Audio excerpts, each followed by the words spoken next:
Thank you for participating in our first VJIP Wine Talk of 2022. I'm Liz Palmer, one of the board members, and I'll be serving as moderator for today's presentation. Today's topic is of particular interest to you if you love Shiraz and Australia and kangaroos. We have Emma Symington, MW, the Educational Development Manager of Wine Australia, who will be providing us with a 40-minute presentation on an overview of Australian Shiraz. Before we get into the introductions and the talk, I have some housekeeping notes. Today's session will be recorded live and it's viewable, will be available for reviewing after the talk. And will send us a note where we can find it. Please turn off your mics, mute if you can. If you have questions, please keep them at the end, and then we'll deal with that at the end, and we'll ask some interesting questions. Welcome, Emma. Thank you for joining us today. Emma's worked in the UK wine trade for the past 15 years in a variety of roles, including selling and buying wine, as well as working a vintage in New Zealand. Emma now works for Wine Australia in their London office as Educational Development Manager across the EMEA region, organizing, hosting series of tasting seminars and masterclasses to increase enthusiasm and knowledge of Australian wines in the wine regions. After winning the 2011 Vintners Cup and Vintners Scholarship for the top WSET diploma graduate, Emma embarked on the Master of Wine course and became an MW in 2015. She's also a WSET certified educator and judges at several international wine competitions. Emma also writes for Wine Monkeys blog, which she won at the Emerging Wine Writers category in 2014. Welcome, Emma. The floor is yours. Thank you so much for having me, and hello everyone. Nice to meet you, at least virtually. Yes, so as Liz said, I'm Emma. I work for Wine Australia. So for any of you who aren't aware, Wine Australia is an Australian government body. We are part of the Australian government, and we have various functions, but the part I work in is obviously the marketing team, and within that I'm part of the education team. So I get to go and talk to people about Australian wine, which is not a bad job, and I'm really pleased to be here today talking to you about Shiraz, because it's probably one of my favorite topics. But I should say probably up front is what I would argue is there's no such thing as Australian Shiraz, in much the same way as there's no such thing as American Cabernet, because I think the picture is so much more diverse and nuanced than just saying Australian Shiraz. And I hope that's what you're going to come across from this presentation today. So we're just going to do a quick recap across Australia, because I always think it's useful to set the scene, talk a little bit about the history of Shiraz in Australia, and then we're going to talk about 5 of the kind of the key interesting regions for Shiraz in Australia. So that's the plan for the next half hour, 40 minutes. But before we get into that, I just wanted to point out this website that's on screen, australianwinediscovered.com. So this is our education platform. All of our education resources are in there. There's PowerPoint presentations, there's study guides, there's maps, there's imagery, there's video content. And it's all available freely to download to anyone. You do need to register to use the website, but it literally takes 2 seconds. And once you've done that, as I said, you can download any of the content there and use it as you see fit, wherever you want. So it's a really useful resource, I hope, for you all. So before we sort of dive into Shiraz itself, as I said, I think it's always useful to kind of set the scene. And something, I love this slide, because I love this map, because I think you can never emphasize enough just how big Australia is, because it's when you understand how big it is that suddenly the diversity of wines and styles in Australia begins to make a bit of sense. So obviously Australia is one country, but as you can see from this map, it is a continent-sized country. So as you can see, it is in fact bigger than Europe. So just to put a bit of scale on here, if you flew from Perth over in Western Australia across to Sydney, that's a 2,000-mile flight. You'd take about 5 hours and you're crossing 3 time zones. So it's a similar distance if you flew from London to Cairo. And if you think if you took a flight from London to Cairo, how many countries you'd be crossing, how many different topographies, how many different wine regions. It's a very similar picture when you think about Australia. So as I said, always worth keeping in mind just how big Australia is. Another useful way, interesting way to remember it is Australia is actually bigger than the moon, which sounds a bit crazy, but Australia at its widest point, east to west, is about 4,000 kilometres, and the moon in diameter is 3,400 kilometres. So again, just one of those useful tools to remember just how big Australia is. So unsurprisingly, when you have such a big country, it does have a lot of wine regions. There are 65 designated wine regions, and don't worry, I'm not going to quiz you on all of these, because realistically, probably we only see about 20 of these regularly in export markets. There's quite a lot of smaller regions that realistically you're only going to see domestically sold in Australia, but nevertheless, there are 65. And each of these is really going to have its own distinct personality. You know, they're all going to have their own climates, specific climates. You know, some of them are obviously close to the ocean, so they're going to have cooling influences from that. Some of them are more inland, so they're going to be warmer. All of them are going to have, you know, different grape varieties that are grown there, different styles of wine that are produced. So they are all quite distinct to each other. Now, what's worth seeing on this map as well is they obviously are all to the southern part of the country. And that's really no surprise, because Australia, there's no getting away from it, is a hot country. You know, it is relatively close to the equator, certainly much closer to the equator than most of Europe. And so when you have a hot country, moderating influences in terms of climate become very, very important. And what Australia has is the Great Southern Ocean. Now, this ocean sits off the southern part of Australia, and it's basically all the waters come up from Antarctica. So it's a very, very cold ocean. So it has a very important moderating influence on the climate across the whole southern part of Australia. So all of these regions around that southern coast are going to have this moderating influence due to this cold ocean. So cooling the temperatures and also these cold ocean breezes that come off the ocean. You then have some regions which are more inland and have some influence from altitude, and we'll talk about some of these as we go on, because obviously, you know, when you've got altitude, you then have a cooling influence from elevation as well. Now, just before we crack on to Shiraz, so I've talked about Australia being a really big country. There's 65 wine regions. So I think quite often the perception is that Australia produces a lot of wine. And certainly here in the UK, where I am, you know, it is the number one category in the off trade. We see a lot of Australian wine over here. So I think people tend to think Australia makes a lot of wine. But in reality, it really doesn't. There's only about 146,000 hectares of vineyard in Australia. Again, that might sound like a lot, but in fact, that's only 4% of global plantings. Or to put it another way, it's about the same amount as Bordeaux and Burgundy put together. So if you think of the size of Australia compared to the size of France, let alone to compare to the size of just Bordeaux and Burgundy, you can see there's not a huge amount of vineyard area, and it really is quite sparse across the country. Okay, so moving on to Shiraz itself. So Shiraz really is synonymous, I think, with Australia. It is very much its most important grape variety. But as I said at the beginning, I think there's no really one style of Australian Shiraz. It is incredibly diverse, and hopefully that's what we'll see when we go through this presentation.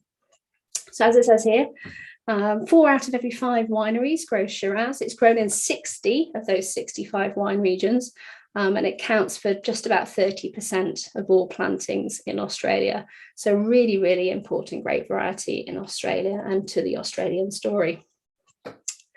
And the other interesting thing I think about Australia that a lot of people don't realise when it comes to Shiraz is that Australia is actually home to the oldest Shiraz vines in the world, far older than you'll find in France, for example. So the oldest vines of Shiraz are found in the Barossa Valley, and we'll talk a little bit more about that in a minute, but they were planted in 1843. Still producing wine to this day. That's owned by Langmile Estate, if any of you know that winery, and that goes into their wine called the Freedom Shiraz. So incredibly old Shiraz vines, obviously on their own roots, ungrafted. There's no phylloxera in South Australia, so this is why these old, very old vines continue to produce wine to this day. So the history of Shiraz in Australia. So no one's actually entirely sure when the first Shiraz vines came into Australia, but at some point in the very early 1800s. And it would have come in probably from a few different people bringing in cuttings from France across to Australia. But quite quickly, people realised that as a grape variety, it was really well suited to the climate in many different parts of Australia. So quite quickly, cuttings are kind of sold to different parts of Australia, and people started planting Shiraz in South Australia and Victoria, particularly in those early days.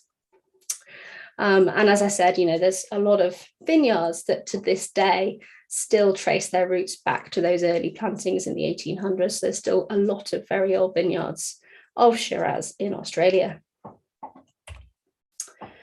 And then in the turn of the century, the early 1900s, there was a change in Australia domestically in terms of what people were drinking. And suddenly people decided they actually wanted to start drinking fortified wines. So prior to that, in the 1800s, people were drinking table wine, but then suddenly fortified wine became sort of the thing to drink.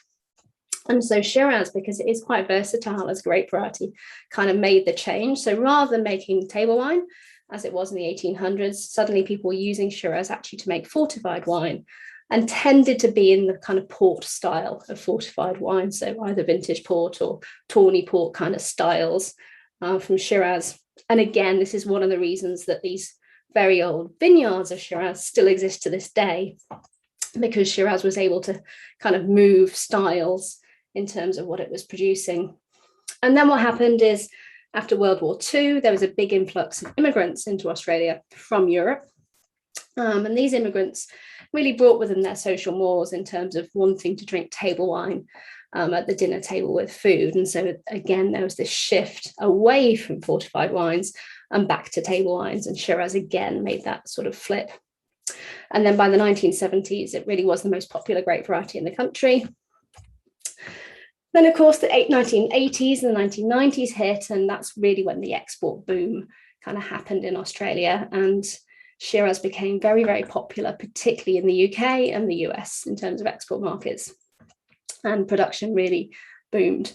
There was a lot of production at the time. And then what happened was there a guy who I'm sure you all heard of called Robert Parker. And he really changed the style quite significantly in Australia in terms of what was produced, because the wines that he was giving his very, very high Parker points to were these real blockbuster styles of Shiraz. So, left to hang on the vine for a very long time. So very, very ripe grapes. So, really concentrated and powerful, lots of ripe fruit flavor, but also lots of oak and lots of new oak. And this style that he liked really kind of changed how people made Shiraz, I think. Particularly in regions like Barossa. So a lot of people started making that style of Shiraz, and that's really what was made for probably 10, 15 years. But I'd say more recently, I see that there's been a shift away from that style, and instead winemakers are really going back to a feeling of freshness and wanting to preserve that elegance in terms of Shiraz, even in warmer regions like the Barossa. So we're seeing a shift away from oak, particularly a shift away from new oak. So allowing the lovely fresh fruit flavours of the grape to come through, and also picking a little bit earlier again to preserve that acidity and to get a slightly more structured style. And that's really where we are with Australia today. Sorry, with Shiraz today in Australia. So as I said, Shiraz is planted in probably 60 of those 65 wine regions in Australia. And don't worry, I'm not going to talk to you about all of those today. Hopefully we'll manage to get through about 5 of them. That's the plan. But I've just picked out some of the real key Shiraz regions that you're likely to see in export markets. And as you can see, there still are a number of them, and all across Australia. But the ones I think we're going to focus on today is Barossa, probably the most famous region for Shiraz in Australia. Hunter Valley, Canberra, Grampians down in Victoria, and then Great Southern across in Western Australia. So that's the plan. Okay, so starting off with the Barossa. As I said, the Barossa really is probably the most famous wine region for Shiraz in Australia, and also the most historic, because it is this region that you have these incredibly old vineyards of Shiraz that are still growing to this day. Now, one thing to point out, in case you're not aware, is the difference between regions and zones in Australia. This is the sort of legal geographic law. So Barossa Valley and Eden Valley, as you can see here, are both regions, geographic indications, but together they form the zone of Barossa. So quite often, and particularly on Shiraz, you'll see them labeled just as Barossa and not as Barossa Valley. And that's because it gives the winemakers the ability to blend between these two regions. So unlike if it just said Barossa Valley on the label, you'd have to be 85% minimum grapes coming from the region. If it says Barossa, the grapes can be blended from these two regions in any proportions. So it could be 80% Barossa Valley, 20% Eden Valley. It could be 60-40, it could be 50-50. It's entirely up to the winemaker. And the reason winemakers do this is because of the different climates you have in these two regions and the different styles of Shiraz that come out of them. So the Barossa Valley is the lower lying valley. So Mediterranean climate, quite warm, high sunshine hours. This is where you get these kind of rich, powerful, concentrated styles of Shiraz coming out of them. Now, the Eden Valley, confusingly, is not a valley. In fact, it's an elevated plateau that sits alongside but above the Barossa Valley. So higher in altitude, so it's cooler. So you have this cooling influence of altitude, and it's also windier. So again, that cooling influence coming through. So in terms of viticulture, you're picking at least 3 weeks later in the Eden Valley compared to the Barossa Valley. So that's the kind of difference in ripening time between the two of them. So the Eden Valley, as I said, is higher, cooler in terms of climate. So I've just included these maps because I find them quite interesting. I'm a bit of a wine geek, as you might imagine. So this is taken from our Gaia remote satellite imaging software. As you can see, it's picking out the boundaries of the regions, and you can hopefully pick out some of the contours on here as well. But the interesting thing, I think, is what these dark green patches are. These are actually the vineyards. So this gives you an idea of where the vineyards are in these regions. So as you can see, the Barossa Valley itself is pretty widely planted. There's just about 9,000 hectares of vineyard there. It's quite a big region. The Eden Valley, on the other hand, as you can see, right next door to it, but much more sparsely planted. There's less than 2,000 hectares in the Eden Valley. So very, very different between the two. You can also see the Eden Valley has a designated subregion, High Eden. So this is, unsurprisingly, the highest part of the Eden Valley, so the coolest part. And this is actually where you get a lot of Riesling planted, particularly up in the Eden Valley. So just to recap, so this is the Barossa Valley. As I said, very much Mediterranean climate, so perfect for Shiraz. You know, this is where you get those really bold, concentrated, I suppose, typically Australian styles of Shiraz coming out. Now, confusingly, I know it says there's quite a difference in altitude here. The reality is that 90% of the vineyards in Barossa Valley are at about 250 meters in terms of altitude. So it is this valley floor. The Eden Valley, on the other hand, so I said cooler climate, so later harvest dates, and as you can see, much higher in terms of altitude, so up to about 550 meters up in the High Eden. So this is a picture of the Barossa Valley. So these vineyards here, you can see this is the Barossa Valley itself. The hills there, the top of those hills, that is the Eden Valley. So this gives you that idea, that difference in terms of elevation between the two regions.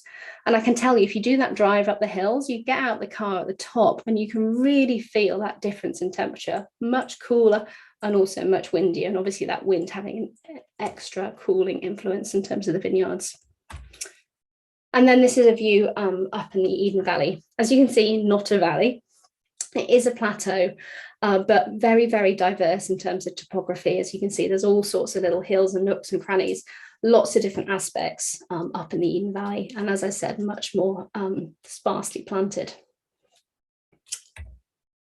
Now, the other part of the Barossa story that's very, very important is the old vines. And I sort of touched on that with these very old Shiraz vines that are in the region. But it's actually a very special region because I think it's probably the only one in the world that has its own legal charter of what an old vine is. Now, obviously in the EU, you know, you can put old vines or VLB or as you like on a label, but there's no legal designation there a winery can choose to do that really in terms of marketing as they like. In Barossa, these terms are legally defined. So an old vine has to be 35 years or more old.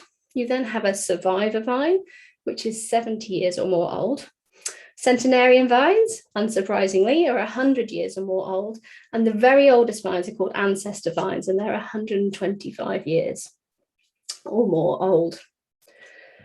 So in terms of the region, there's about 2,500 hectares, which are old vines, so 35 years or older. So that's about 21% of the region's plantings. And 250 hectares are 100 years or older. So it's a very, very important part of the region's story. And it really is an incredible repository of these very old vineyards that you have in the Barossa. So as I said, it's home to the oldest Shiraz in the world, planted in 1843. It's also home to the oldest Grenache in the world, planted in 1850, the oldest Mourvèdre in the world, planted in 1853, and the oldest Cabernet Sauvignon, planted in 1888. So it's a fascinating region if you ever get to visit it, because you can go and see these just absolutely beautiful old gnarled vines. It makes it very, very special. Okay, so second region, I hope I'm not spending too much time on these, is the Hunter Valley. So the Hunter Valley, sort of like Barossa, I suppose, is quite historic. It's a very historic region, originally planted back in the early sort of 1830s, but very different in terms of climate to the Barossa Valley. So of course, now we've moved across to New South Wales. We're about, 2 hours drive north of Sydney. So if any of you have been out to Australia, to Sydney, I imagine you've probably been to Hunter, because I think it's probably one of the most visited wine regions in Australia because of its how close it is to Sydney. And as I said, it is very historic. But as you can see here, unlike Barossa, it's nowhere near as widely planted. There's about 2,300 hectares of vineyard area in the Hunter. And as you can see, they're all very closely planted down around Pecolbin, not too far inland.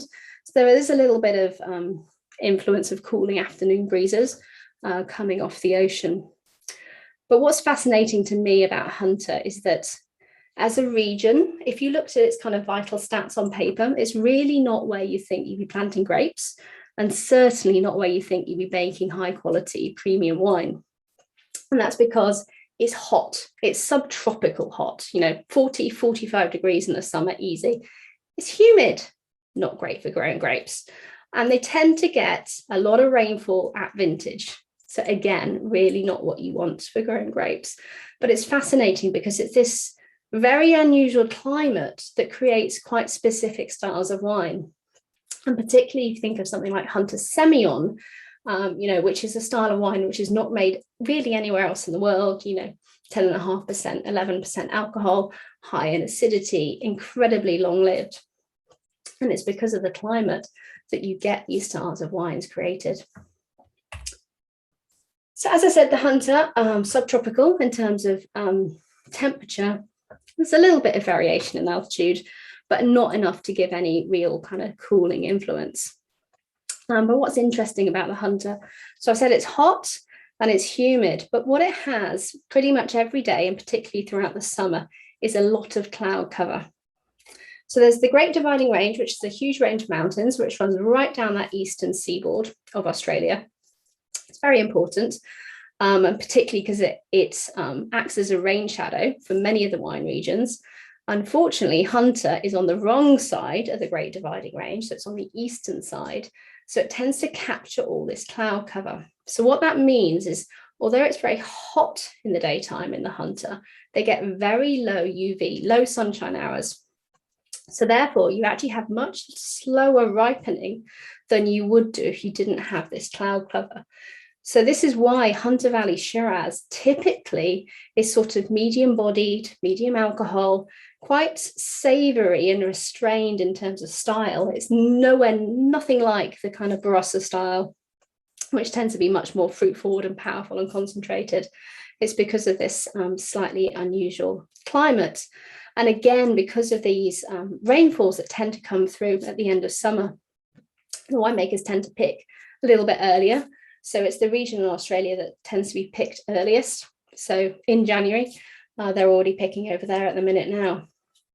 So because of that, you always have this slightly lower alcohol level than you might otherwise. So in terms of Shiraz, sort of 12.5%, 13% is quite typical for Hunter. So this is just a picture across the Hunter, and I think this gives you a good idea of this cloud cover I was talking about. So again, this is moderating that sunlight intensity, decreasing the amount of UV, and therefore sort of decreasing how much ripening you're getting in the grapes. And as you can see, it is not sort of white fluffy cloud, it is thick grey cloud. And this is what is stopping that UV coming through onto the grapes. So you get much slower ripening than you might imagine at these sort of temperature levels that you have in the Hunter. Okay, so region number 3 is Canberra District. So we're still up in the Great Dividing Range here, sort of, a 3-hour drive now from Sydney, of course around Canberra, around the capital of Australia. But the reason this is very different to the Hunter Valley, so as I said, the Hunter Valley is the wrong side of the Great Dividing Range. So it's sort of, this captures all these sort of storms and the weather systems that move down that eastern seaboard of Australia. So Canberra District is right up on the top of the Great Dividing Range. So it's in the rain shadow. So you tend to get these super clear skies up in Canberra District. It's also very high here. This is one of the very elevated regions in Australia, up to sort of 880, 900 meters in terms of altitude. So in terms of climate in Canberra, it gets pretty hot in the day, well, warm to hot in summers, 30, 35 degrees. But because of this elevation, you have a huge diurnal variation. So hot in the daytime, but cold at night. You might have a 30-degree kind of switch between daytime and nighttime temperature. I'm sorry, I'm talking Celsius at this point. So because of that, basically, as soon as the sun sets in Canberra, the temperature drops. So that is going to stop the ripening in the grapes. So this keeps this lovely acidity and freshness. And this is a style that you always get out of Canberra District, particularly in terms of Shiraz, is this lovely freshness, acidity, and brightness of fruit. So just to give you an idea what I mean about these clear skies, I think this gives you an idea of this high sunshine. And so this is the exact opposite to the Hunter. So whereas in the Hunter you have cloud, which is stopping the UV, slowing that ripening. Here we have incredibly clear skies up in Canberra and very high UV levels. Now, high UV levels in terms of viticulture means you get much more concentration of flavor compounds than you would otherwise. You also get higher tannin levels, but the tannins that you get are much smoother than you would have at lower UV levels. So I always think it's also like what happens in Argentina. If you think up in, the high vineyards in Argentina, you also have this very high UV levels. So you tend to get very deeply colored wines, and high tannin, but this lovely, smooth, sort of supple textured tannin. And this is what you see in the Canberra District too. Now, Canberra District, in terms of viticulture, there's only about 250 hectares. So it's a very, very small kind of niche region in Australia. But I think for me, it's interesting because it's a region that's really helped kind of change opinions of Australian Shiraz. And that's really because of a winery called Clonakilla, which you may have heard of. So Clonakilla made the first Australian Shiraz Viognier back in the early 1990s, and it very quickly became a cult wine. And this is because of the style of wine that this particular site, this particular region creates, which is this, as I said, lovely, sort of deeply coloured, but very fresh and vibrant, almost kind of these violet-y kind of floral notes coming through. And it was a sort of a style that sort of stopped a lot of people in their tracks at the time and kind of challenged people's perception of what Australian Shiraz was. So it's a beautiful region, and I think makes some really, really fantastic Shiraz. And then for our next region, we're going to head right down to the other end of the Great Dividing Range, down in Victoria, to a region called the Grampians. So this is about 3 hours northwest of Melbourne, so quite an isolated region. You've got to want to go there. Again, not hugely planted in terms of viticulture. There's only about 500 hectares, but it's an interesting region, in part actually because of its soil type. So Australia as a whole is incredibly diverse in terms of soil types. To give you an example, McLaren Vale, so a region in South Australia, has got 19 different soil types within this one region. So Australia is very different to, particularly to Europe, I guess, where we kind of associate maybe one or two soil types with a region. In general, Australia is much more complex and diverse than that, in part because of how old the continent is. But the Grampians is interesting because it has a soil type that doesn't exist a huge amount in Australia, which is granite. And as we know from the Rhone, Syrah or Shiraz and granite has this kind of natural affinity together. So unsurprisingly, in the Grampians, Shiraz is the most planted grape variety. So it's a little bit inland, but there is still a bit of maritime influence there. As I said, it's sort of the foothills of the Great Dividing Range. So you're about 400 odd meters in terms of altitude. So a little bit of elevation, giving some cooling influence. So again, this is a relatively cool climate. And as you can see, again, not hugely planted. It does have a subregion called Great Western, which sometimes you see on the label. And this is just a vineyard in the Grampians, but just to sort of point out that granite outcrop that you can see. But what I think is interesting about the Grampians is some research that happened there back in 2007. So I'm sure you're all aware, one of the characteristics, the flavour characteristics that people often associate with Syrah or Shiraz is black pepper. Now, back in 2007, the Australian Wine Research Institute decided that no one knew where this black pepper flavour came from in Shiraz or Syrah, and they decided to do some research. And they based it in the Grampians at a winery called Mount Langi-Giran, and that's the vineyard you can see here, because their wine they created has always been very well thought of as having a lot of this black pepper flavour. So they did the research here, and what they discovered is a compound called rotundone. And rotundone is exactly the same chemical compound as is in black pepper. So quite literally, when you're tasting black pepper in Shiraz, you are tasting black pepper. It's not something that tastes like black pepper or something similar. It, in fact, is exactly the same chemical compound. So they also found that the cooler sites in the vineyard produce more rotundone and the warmer sites produce less rotundone. So this, I think, probably tallies with what we can taste when we taste Shiraz, different Shiraz or Syrah. You tend to get more black pepper in cooler sites, cooler regions, and less in warmer regions. But the other thing they discovered, which I think is fascinating, is that 20% of people are anosmic to rotundone.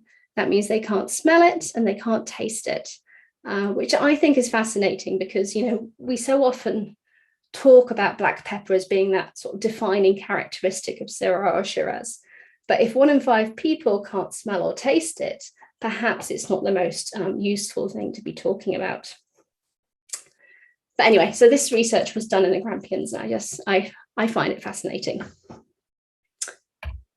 And then finally, another region to talk about is Great Southern. So this is over in Western Australia. So we've probably moved about 1,500 miles due west across to Great Southern. Now, Great Southern is actually probably the largest wine region in Australia. It's about 150 kilometres by 100 kilometres. So really quite a big wine region. So unsurprisingly, it has been divided into these 5 sub-regions. It's a very isolated region. It's about 5 hours drive from Perth. So you've really got to want to go there. And it's not hugely planted, as you can see here. I think there's about 5,000 hectares spread across this quite large region. So each of these subregions has its own quite distinct climates. As you can imagine, Denmark and Albany down on the coast are very cool. They're very much maritime climates. You tend to get quite a lot of Chardonnay and Pinot Noir grown in those subregions. Mount Barker and Barossa a little bit further inland. So a little bit more continental. You tend to get more kind of Riesling in those particular subregions. And then Franklin River is the most furthest inland of the subregions. This is really where Shiraz dominates. So more continental in terms of climate, but you do have some influence of altitude here, up to about 400 meters again, having some sort of cooling influence. So that's just recapping just those different climates across Great Southern and that variation in terms of altitude. And this is just an image from Franklin Estate, actually, which is a winery in Franklin River. So in terms of Shiraz coming out of Franklin River, it tends, because it is a relatively cool climate, so it's not too far inland. So this cold, Southern Ocean having this influence, also a little bit of elevation. So it tends to be a region you tend to get more kind of restrained styles of Shiraz, tauten even, so a little bit more structured, a little bit more tannic, a little bit more acidic. Certainly very, very different to, say, something coming out of Barossa Valley, perhaps a little bit more elegant and old world in style, if you like. So that was I feel like quite a quick tour around Australian Shiraz, and I hope what you've seen from that is what I said at the beginning, is there's no such thing as Australian Shiraz. All of these regions really have their own distinct personality in terms of Shiraz that are produced there and different styles. And I find it an interesting tasting to do as well, if you ever get the opportunity to, get Shiraz from 5 or 6 different regions across Australia and taste them side by side, because, they can be such a fascinating tasting to see all the differences. Thank you, Emma. That was fascinating. I'll use your word because it was very thrilling. I learned quite a bit. I'm really thrilled about learning about the Barossa older vine charter. That's kind of very interesting. The history of Shiraz, isn't it? Yeah, very interesting as well as the soil, all the different soils across Australia. Thank you very much. If anyone has any questions, please add them to the chat and I'll call out the questions in order. Thank you very much. I do have a question. If you could talk briefly about climate change and what are the vintners doing? I guess it's kind of a complex question because there's so many different regions and grape varieties and altitudes and all that. But what are they doing about climate change and how it's affecting, let's say, Shiraz, because it's our focus today? It's a fascinating question, because I think, like every country in the world, Australia is definitely being impacted by climate change. And there's been a lot of research happening recently in terms of looking at all the different wine regions in Australia and then predicting what their climate will be in 10, 20, 50, 100 years. So it's that kind of research which is really helping the viticulturists and the growers kind of see what's coming and plan for it. So what we're seeing a lot of now in Australia is some regions planting a lot more in terms of what they call alternative grape varieties, which tend to be Southern European grape varieties. So there's lots of things like Nera d'Avola, Vermentino, Fiano, all sorts of bits and pieces, Touriga Nacional, Tempranillo being planted, because in many times these grape varieties are actually better suited to the climate in some of these regions, and many of them actually have less water needs than some of the traditional varieties, particularly things like, say, Cabernet Sauvignon. So I think there is a little bit of a shift in some regions, away from some varieties towards others. Of course, there's also a move perhaps to slightly higher elevations in some regions as well. So, moving vineyards. So again, having that cooling influence from extra elevation. So all sorts of things happening, but it's something I'd say that is front of mind for everyone. Thank you. My point was that there is legislation on old vines in South Africa, 35 years plus. Yeah. It's not just for us, in other words. Yeah, that's a good point. The other point I want to make is I quite agree about Clona Killer. I think I tried the Clona Killer Shiraz Viognier a couple of years ago. One of the best red wines I've ever got.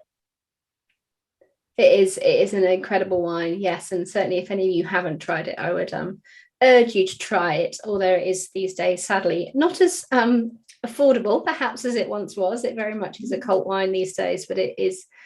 This is the Clona Shiraz Viognier. If anyone didn't pick that up, is a absolutely wonderful wine. And as I said, I really do think it changed a lot of perceptions about Australian Shiraz and really pushed producers across Australia to sort of consider Shiraz in a different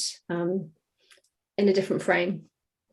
Emma, I have a final point, which is it would have been interesting to have your feedback about the major blend in Australia, which is Shiraz Cabernet. You didn't mention this. Obviously, there's a reason why you didn't, but maybe time. But I think it's quite interesting that Australia has made a feature of the blend of these two grapes, which you don't find so much elsewhere. Yes, I'd agree with you. So yeah, Shiraz and Cabernet is a very important blend in Australia, often called the Great Australian Red. I would argue that historically, actually, you did get quite a lot of that in Bordeaux. It just wasn't necessarily on the label. And I'm talking back, 1800s, 1900s, early 1900s, is that a lot of Shiraz or Syrah from the Rhone was actually sent to Bordeaux and was used to bolster up claret. So it isn't something that was just Australian, but of course now, these days, it very much is. And I think it's for a long time, there wasn't a huge amount of Merlot in Australia. And obviously there was a lot of Shiraz. And I think in many ways, Shiraz kind of fills the role in the blend that Merlot does in a sort of classic Bordeaux blend with Cabernet. So, filling that hole that people often talk about with Cabernet, sort of adding that extra plushness and richness a lot, which fits really nicely with Cabernet's slightly more structured, austere style. So yeah, it is a blend you see in a number of different regions across Australia. My final point is yes, I saw that research about Rotundum. You can, of course, modulate it by your canopy management to some extent, which is the same thing as getting to all the time. If you leave a lot of leaf cover, you will reduce the incidence of Rotundum. So, yeah, and you see it in other grapes. It's not exclusive to Shiraz. You see it in Grape, you see it in Negresse in the southwest of France, for example. Yeah, absolutely. I think there is a lot of work in vineyards in terms of working with canopy management to moderate climate change, but ultimately you can't do a huge amount with that. Whereas changing grape varieties or moving vineyards, looking to new sites, you're going to have a longer term possibilities, if that makes sense. It was my pleasure, and thank you very much, Emma. Oh, you're welcome. Thank you for having me. Okay. Bye, everyone. Bye, everyone. Thank you very much. Bye-bye.